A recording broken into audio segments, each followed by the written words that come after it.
Bienvenue à la rédaction de Pharaon Magazine. Alors, dans cette nouvelle vidéo des pourquoi de l'été 2023, posons-nous la question sur pourquoi la chronologie égyptienne est découpée en dynasties et en grandes périodes.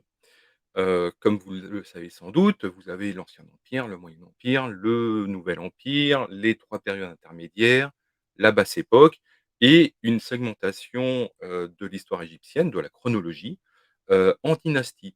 De la première dynastie jusqu'à la 30e. On pourrait presque, en rajouter, 2-3 de plus pour les périodes perses, ou encore la période des Ptolémées. Alors, d'où vient cette segmentation en dynasties?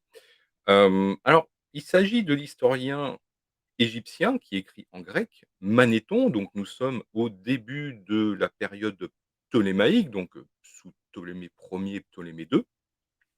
Et Manéthon, pour faire connaître l'histoire du pays, aux nouveaux pharaons, parce que ce sont des pharaons qui viennent de Macédoine, hein, c'est un ancien général d'Alexandre le Grand qui va prendre le pouvoir en Égypte, après la mort du conquérant, et ces Ptolémées ne connaissent pas l'histoire de l'Égypte et Manéthon, qui va être proche, du pouvoir, d'Alexandrie, va avoir comme ambition d'écrire une histoire de l'Égypte ancienne et il va, instaurer le système de dynastie.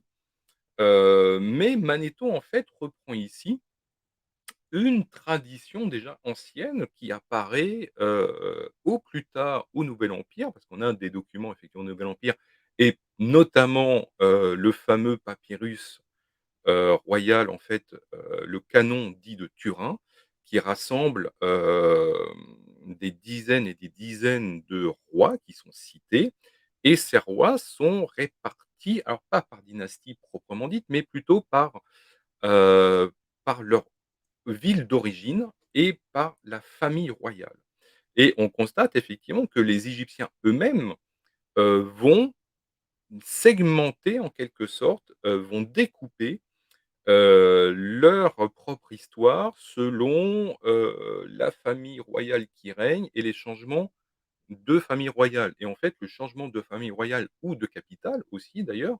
représente pour eux des cassures, une rupture dans la continuité historique. Alors, ils n'appellent pas ça des dynasties, mais effectivement, on va retrouver ce système amélioré et fixé, sous Manéthon.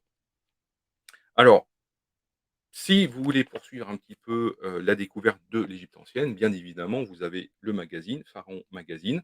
Le numéro d'été, le numéro 54 est toujours disponible en kiosque, sur abonnement, en version papier et en PDF.